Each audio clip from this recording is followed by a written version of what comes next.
You're listening to CJSF 90.1 FM, online at www.cjsf.ca and on TELUS HD channel 7014. We're broadcasting from Simon Fraser University in Burnaby, British Columbia. This is KPW with This Week in BC Minor League Sports. During this half-hour program today, we'll recap the 2014 Esso Cup tournament, which is the Canadian National Female Midget AAA Hockey Championship, featuring the country's top 15 to 17-year-old female hockey players. We'll also recap the action from the SFU softball team as the Clan wrapped up their season in late April. Now, beginning with the Esso Cup, the Fraser Valley Phantom made it to the 2014 tournament by winning the BC Female Midget AAA Championship in early April after dominating their league during the regular season, where they lost only once out of 30 games. Now, the Phantom averaged nearly 4 goals per game during the season and were looking to win the gold medal at the Esso Cup in Stoney Creek, Ontario, which was held for 7 consecutive days from April 20th to the 26th. Now, there were 6 teams at the tournament, and each club playing against each other once during the round-robin portion of the first 5 days. Then the semifinals took place on day number 6, followed by the medal games on day 7. The top 4 teams in the round-robin would advance to the finals for a shot at the national championships. Now, the Fraser Valley Phantom were representing British Columbia in the tournament, which also featured clubs from other parts of the country. With the tournament being held in Ontario, and obviously I wasn't there to cover it, so I didn't have a chance to talk to the players or the coaching staff. I did, however, speak with Fraser Valley Phantom head coach Dean Reed back in early April when the team was in town playing in the BC Female Midget AAA finals. So here's just a little interview that I did with Coach Reed at the beginning of April, as he tells us which players to watch for during the tournament. We are with Dean Reed, the head coach of the Fraser Valley Phantom. So thanks, Coach, for taking the time to do this interview with us. You guys lost just 1 game during the regular season. Thoughts on your this season? The regular season actually was even more difficult than last year, even though we only lost 1 game. There was a few ties, and teams are starting to play us a lot tighter. I'm very happy to see that the BC Hockey League is getting a lot stronger all the way through from top to bottom, and there were some challenging games this year. Now, I understand that you guys finished first in the league in terms of points, goals, and goals against, and I understand that one of your players, Shannon Moore, is ready. She's one of the top players in the league. What can you tell us about her play? Shannon is actually a player that transferred over from the boys' side. And that happens quite often with female hockey, is they'll start with the boys' side and they'll transfer over. And I'm very happy she transferred. She's a very physical player.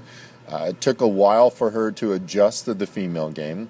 And when she adjusted, she literally started all of a sudden getting shots on net that were going in, whereas previously she may have hesitated a bit. She's an aggressive player that I know a lot of schools are looking for her going down the road. And what other players would you say we should be watching for during the series? Oh, during the series, our goaltender, first and foremost. When we were in Notre Dame, she probably single-handedly won us the tournament. But then we have Michelle Tour, we have Jody Gentile, we have Chelsea Wilson, Brianna Keats, Ducek. We have a lot of seniors. Mackenzie Wong is back, and Mackenzie Wong has been out for 3 weekends. And, we have a lot of players that are coming back, and we're trying to amp up for Essos. You mentioned about Mackenzie Wong being out. I think she has like 14 goals in 20 games this season. So you guys seem to have a lot of top players who can put the puck in the net. Well, Mackenzie's been a blessing for us this is her 3rd year, and unfortunately her last year, leading the league the last 2 years in scoring. Her being away, you have players like Shannon step up, but we also have some young players that are surprising people. We have like Mandy Pollock, for example, a young kid that first-year player. She's going to surprise a lot of people coming up. And Shan also coached that you guys participated in the Max tournament during the winter and lost a triple overtime game in the finals. What can you tell us about that?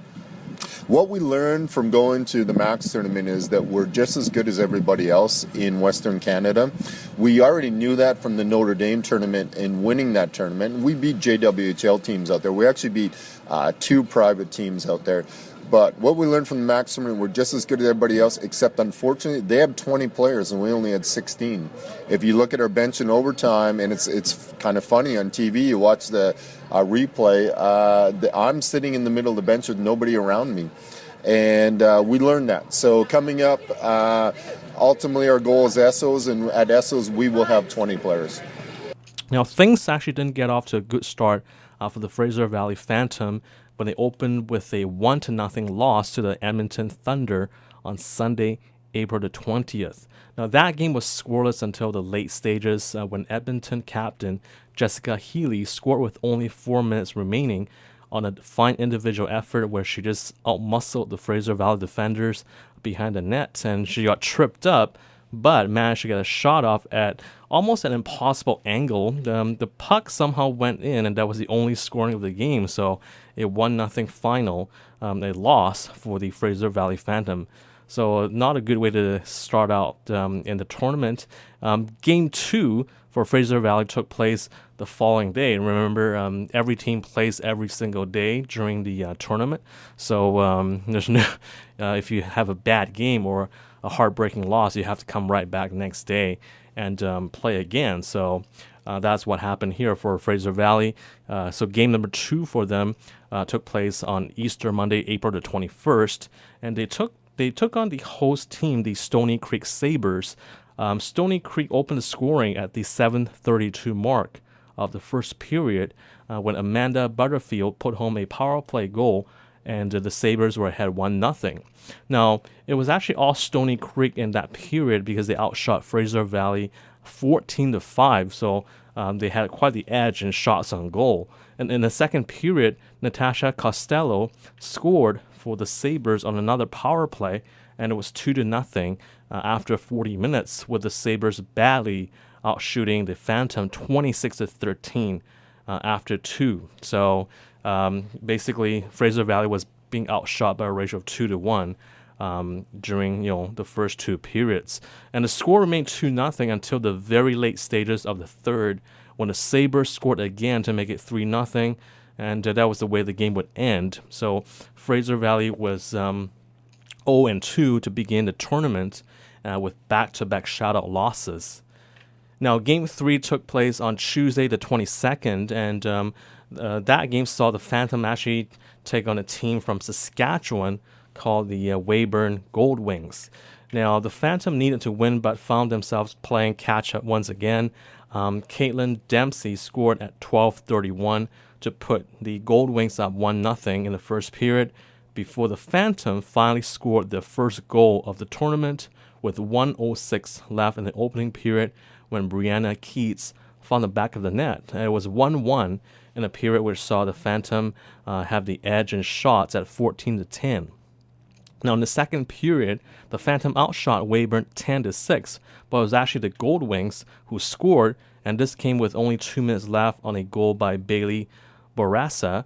Caitlin Dempsey then scored her second goal of the game at 2:46 of the third period on a power play, giving the Gold Wings a 3-1 advantage. Now, that proved to be the game winner because the Phantom would add a late goal but could not get the equalizer. The final score on day 3 of the tournament, Weyburn 3, Fraser Valley 2, as the Phantom fell to a disappointing 0-3 in a tournament after 3 games. But for the Gold Wings, it was the continuation of a hot streak because they actually won their last 8 games to close out the Saskatchewan Female Midget AAA Hockey League regular season, and then they went 11-3 in the playoffs of that league. And then the win over Fraser Valley gave them a perfect 3-0 record in this Esso Cup tournament. Jane Quiche, who is the Weyburn goaltender, she made 38 saves for the win, including a stop on a breakaway by Kirsten Martin midway through the third period. So basically a very strong team that Fraser Valley was facing in Weyburn. And remember, you got to remember as well, with the Esso Cup tournament, basically you're talking about the top teams in Canada competing for the national championship. So obviously with what I mentioned previously, Fraser Valley, having dominated the regular season in the BC League, but of course facing the other top teams in the country, they were finding that it was difficult to kind of break through, if you will, in the first 3 games here at the Esso Cup. Now, obviously, with an 0-3 record, their backs were against the wall. The Fraser Valley would not be denied in Game 4 on Wednesday, April the 23rd, because they outshot the Moncton Rockets 19-3 in the first period, and so they actually came out really hard in this game. And actually, they got on the scoreboard just 65 seconds in when Zoe Todd scored. It was a first lead of the tournament, and that was actually the only goal of the period as well by both teams. In the second period, the Phantom added to their lead when Michelle Tour scored at 5:47, and Jody Gentile added a power play goal 2 minutes later, and it was 3-0 for Fraser Valley. So finally a bright spot for the Fraser Valley Phantom in the 4th game of the tournament. Now the Moncton Rockets then switched goaltenders at that point when it was 3-0.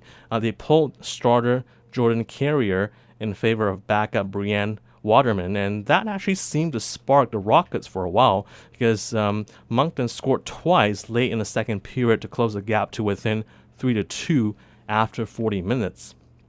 But the Phantom, desperate for a win, would not allow the Rockets to come back, because in the third period, the Phantom outshot Moncton 21-6, and they got 2 goals from Kirsten Martin, 1 each from Mackenzie Wong and Brianna Keats, and Fraser Valley won going away 7-2 for its first win of the tournament. The Phantom actually outshot the Rockets 50-20 in this game, so obviously it was a desperation game for Fraser Valley, because they needed to win to have a shot at making the semifinals. As it turned out, going into the final day of the round robin, Fraser Valley still had a shot at the semifinals. They were 1-3, so with a 1-3 record, they were actually in a 3-way tie for last place.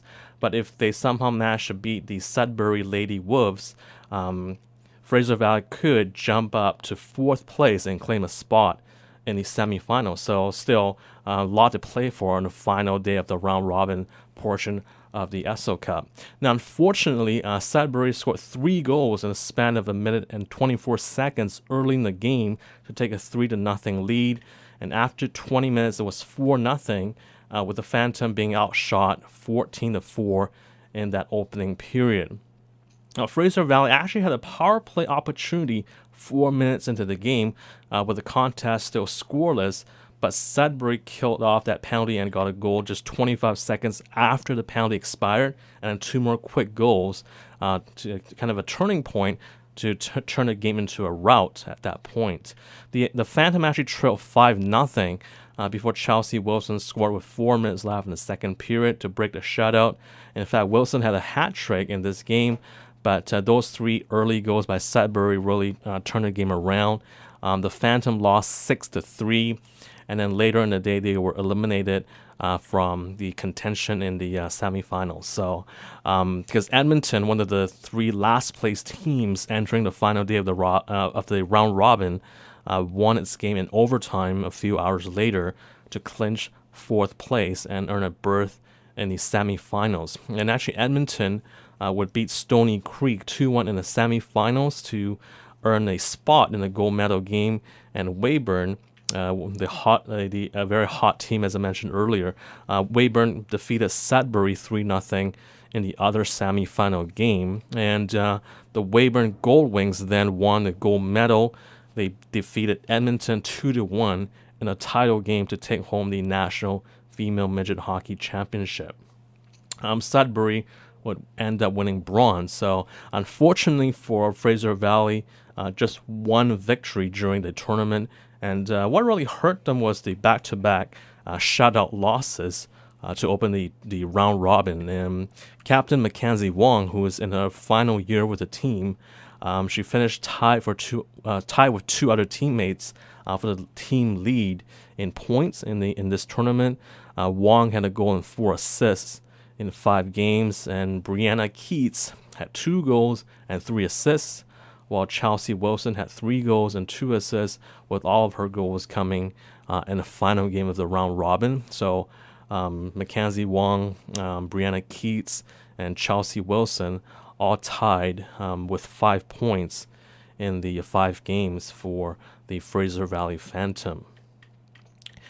Now, so congratulations again to the Weyburn Goldwings, the champions of the 2014 Esso Cup tournament. Now, time for a quick public service announcement. Then we'll be back to more sports action after this.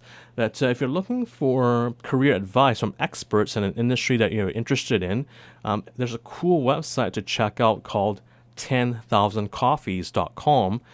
They actually have experts from many industries in Canada who have signed up to provide this service to young Canadians who have questions about a career that they're interested in. There are a few of these industry experts from BC, and most of them are from Ontario. And this is, again, a website called 10,000coffees.com. You can actually arrange to have coffee with these with this industry experts, I just say. You can arrange to have coffee with them in person, or do Skype or email or even phone conversations with them. You just have to fill out a 2 to 3 question survey and pick out the people you want to talk to, that you want advice from. And then they can, of course, choose to accept or decline your invitation. It's that simple. I actually spoke with an expert from Toronto over the phone a couple of weeks back. And I spoke to another one from Vancouver. And I also actually had a sit-down coffee session with one of the sales guys from the Vancouver Whitecaps. So definitely it's something to look into if you're looking for career advice from people who are actually in the industry that you're curious about. This service is actually completely free, so why not take advantage of it if you're unsure about certain industry that you want to get in. And you can pick an expert's brain on it, prepare a few questions, ask them about it, and see if they have any insight for you. Now, the guy from the Whitecaps that spoke with me, he actually gave me a lot of pointers on how to properly use LinkedIn. He told me that he's also talked to about 6 people so far through 10,000coffees.com, and definitely, there are experts out there wanting to help out young people with their career path. Again, it's completely free, and again, the website is 10,000coffees.com. You can check it out and see if it's for you. It's actually, again, not a mentorship thing. So it's basically you are meeting or talking to an expert one time. And obviously, if that person is interested in continuing conversations with you later on, after that one coffee or after that one phone or Skype conversation, definitely if that person is interested in continuing to give you advice, that will be a bonus, but it's not expected. But again, a good opportunity though if you're looking to talk to someone about a certain industry that you want to be a part of. And this guy that, or actually one of the guys that I talked to through 10,000coffees.com, he actually wanted to, I guess, kind of keep in touch with me a little bit just to see how I'm doing. And if I had any questions, I could definitely ask him again by email and so on. Yeah, so it's something to check out, obviously. Another announcement I'm going to go over is, if you're looking to learn how to use Excel, then there's a course at the Tommy Douglas branch of the Burnaby Public Library on Friday, May the 16th, from 10:30 a.m. to 12:30 p.m. And this course will give you an introduction to the main features and functions of Microsoft Excel. The class is free of charge, but space is limited, so you are required to register. And you may register in person at the Tommy Douglas branch or by calling 604-522-3971. That's 604-522-3971. And again, this is held on Friday, May 16th at 10:30 a.m. So definitely, if you're not familiar with Excel, you want to brush up on your skills, then definitely a good course to look at the Burnaby Public Library. Again, it's for free. On Tuesday, May the 20th, at the Tommy Douglas branch as well, there's an event titled Suicide Prevention Talk. Join Ryan Wickham, a published author and public speaker, as he shares his stories and insight into his experience with depression. Now, obviously, depression affects millions of people worldwide, either directly or indirectly, and together we can end the stigma surrounding depression and make suicide a thing of the past. Suicide Prevention Talk, happening Tuesday, May 20th from 7 p.m., is a drop-in event, and no registration is required. And on Wednesday, May the 28th, from 2 to 3 p.m. at the Metrotown Public Library, there's a career and job search tour for people looking for work and wanting a career change. You can go in for a free tour and learn to use the job hunting resources available at the library. Learn about the hidden job market, how to research companies, explore careers, and find valuable resources such as tips on employment interview, cover letters, and resumes. The Career and Job Search Tour is a drop-in event with no advance registration required. Again, this is happening at the Metrotown Library on Wednesday, May the 28th at 2 p.m. So several events and workshops to check out. If you're from Richmond, or if you're, in the Richmond area, and if you're a high school or college university student looking for a summer job, you might be interested in the Youth Summer Job Workshop happening on Tuesday, May 27th from 4 to 5:30 p.m. at the Brick House branch of the Richmond Public Library. The workshop allows high school and college university students to learn the basics of a successful job search, where they learn to identify their skills and their best qualities, get resume and cover letter tips, learn how to get references, even if they don't have a ton of work experience. And this workshop is presented by Larry Jung, an employment specialist who works for the Work BC Employment Assistance Center in Richmond. Again, this is for high school and college university students. Sign up is required for this, and this is happening on Tuesday, May 27th from 4 to 5:30 p.m. at the Brick House branch of the Richmond Public Library. Please go to www.yourlibrary.ca to sign up. Again, that's www.yourlibrary.ca. So lots of cool things happening, where you can get some good tips, good advice on job searches. I guess I kind of wish that these things were available when I was a bit younger. But definitely with the internet, with all the free resources out there, all you need to do is to be able to learn from an expert, learn from someone who has some background in a topic, and it might help you with your job search or with your career change and whatnot. So definitely a lot of these, I guess I would say, valuable events or workshops to go to. Just have to kind of keep your eyes open as to when some of these things are happening. And just to go back a little bit to what I was saying earlier with the LinkedIn stuff, again, it's you talk to different experts, talk to different people about how to I don't want to use the word decorate, but how to, I guess, make your LinkedIn profile more presentable, how to make it more appealing, attractive, and all that. There's kind of lots and lots of little tricks that I guess we all need to know, we all need to learn in order to make ourselves kind of more appealing to employers if we're searching for a job, obviously. So definitely, lots of things to learn. And again, if you have a chance, just talk to somebody who's an expert, who is willing to help you with that. So yeah, so lots of these events happening. And obviously, if I come across any other ones, I'll be sure to update you or talk about this during the next program. Well, back to sports now. All that talk about career changes, about resumes, and just job searching. Anyway, back to sports. That's what we are here for during this half hour. We're going to talk about SFU athletics right now, or focus on it. The Simon Fraser softball team wrapped up its 2014 season on the road in the final week of April.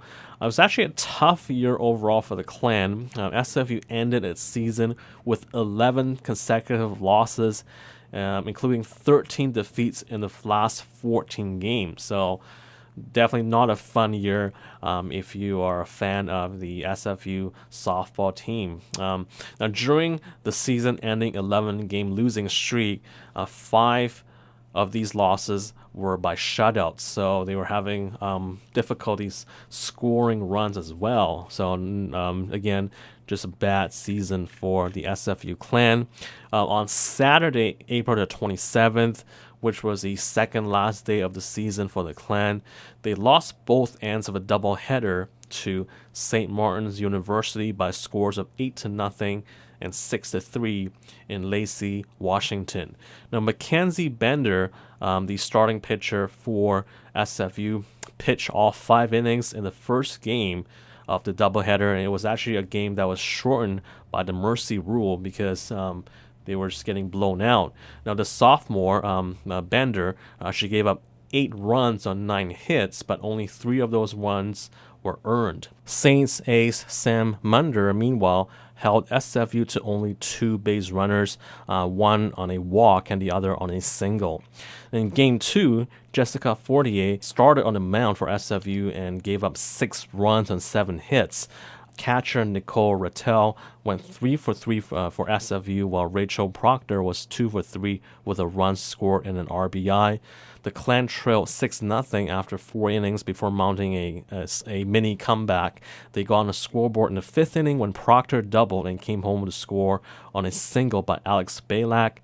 In the 6th inning, SFU added 2 more runs to cut the deficit to 6-3. In the 7th inning, unfortunately, with the tying run reaching the on-deck circle, St. Martin's University retired the clan on a double play to end the game. So the 6-3 final for the St. Martin's University, and they swept the doubleheader against SFU. The season then wrapped up on Sunday, April the 27th in Oregon, where SFU again lost both games of its doubleheader against the Western Oregon University Wolves by scores of 9-0 and 10-2. Jessica Fortier pitched 4 innings in Game 1, a contest which again was shortened by the mercy rule as Western Oregon scored 9 runs and 14 hits. SFU loaded the bases with 1 out in the 2nd inning thanks to a pair of singles and an error, but could not score. The clan actually had 4 hits in the game, with Robin Mogavero getting 2 of them. Again, they lost 9-0 in the first game of this doubleheader. Then in Game 2, Western Oregon University scored 10 runs on 8 hits. Fortier again saw action, and she pitched 3 scoreless innings of 2-hit ball in relief. Western Oregon got all 10 of its runs in the first inning off Mackenzie Bender, who walked 5 and threw 3 wild pitches in her 1 inning of work. Catcher Nicole Rattel hit a home run for SFU in a losing effort. So unfortunately for Simon Fraser, they finished the season with a record of 4 wins and 35 losses, again and ending the campaign with an 11-game losing streak. So a tough year for SFU, and they look to bounce back next season. That's actually all the time that we have on this program today. You've been listening to This Week in BC Minor League Sports here on CJSF 90.1 FM. We'll talk to you again next week.